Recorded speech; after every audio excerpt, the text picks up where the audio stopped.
If you want to be more efficient and effective while running your business with more inner peace, then working on the core of your issues instead of putting on a band-aid is vital. Welcome to the Business Brain Podcast. I'm your host, Esty Rapport, and here to help you improve your 28 cognitive functions, the 28 things that make up thinking. In each episode, we'll discuss a real-life challenge, why you might be struggling with it, and give you practical strategies so all areas of your life will improve. Jess was a boss everyone loved. She listened to her employees, cheered them on as they did their work, and was there for them in their toughest of times. The problem was that because Jess was so caring and giving, she'd often jump in, help her employees instead of letting them actually do the work. This created a vicious cycle of where her employees subconsciously knew she'd help and would come asking her for help before they even fully tried. By improving one thinking skill, Jess viewed the whole situation differently, where she created the space to be there for her employees while empowering them to do the work. If you're experiencing something similar, I'm here to tell you do not have to struggle forever. In this episode 488 of the Business Brain Podcast, I'm going to share with you the exact steps of what you can do to have your own transformation. But first, do you ever wonder if getting through the day could be that bit easier? Tasks don't take as long, projects just happen smoothly. What if by the end of the day you feel energized instead of drained? I'm here to tell you it's possible. In our 90-day program, Optimize Your ADHD Brain, we work on solving the root cause of your challenges so that way they are never challenged again. Learn more and apply at LateFixUniversity.com/OYB.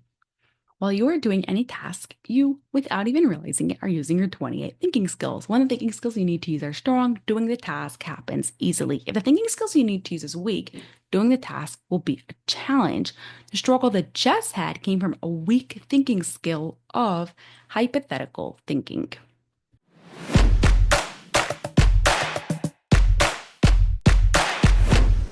While Jess was a smart woman, her desire to give was so strong it took over her thinking skill of hypothetical thinking. What's hypothetical thinking? Hypothetical thinking is about coming to a conclusion based on what you know must be true. Or in simple words, if and then. So in the case of jumping in to help her employees, Jess needed to realize that if she jumps in to help her employees, then she's handicapping them from actually doing the work. Or if she jumps in to help her employees, then she doesn't have enough time to be able to focus on the work that she needs to do. As I said, Jess was smart. She didn't need me to tell her these if and then statements. However, the emotions attached to these statements were so strong that it overrid her logical thinking. We wanted to improve her hypothetical thinking.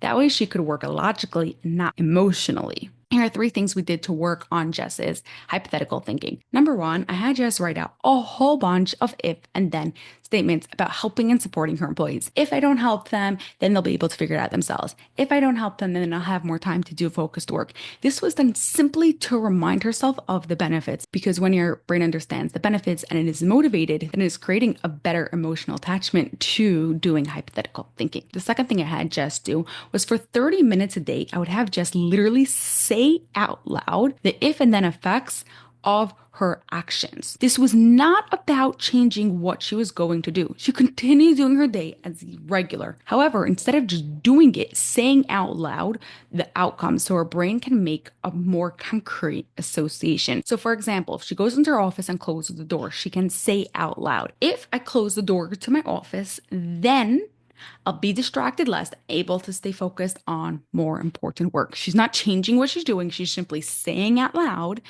what is happening, the if and then statement of her actions. The third thing was we took the if and then statements to a whole new level. It wasn't just about her. Now it's also about her employees.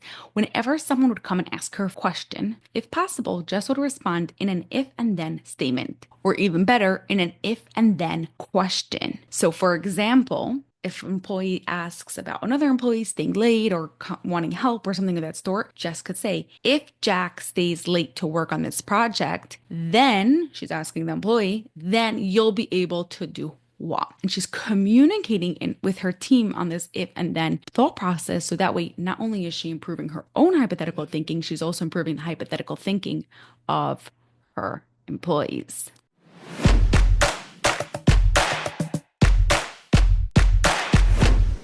While many managers jump in to help their employees, they're really micromanaging. Just jump in to help her employees because of her giving heart. By improving your thinking skill of hypothetical thinking, just was able to see how she was giving more by not always jumping in.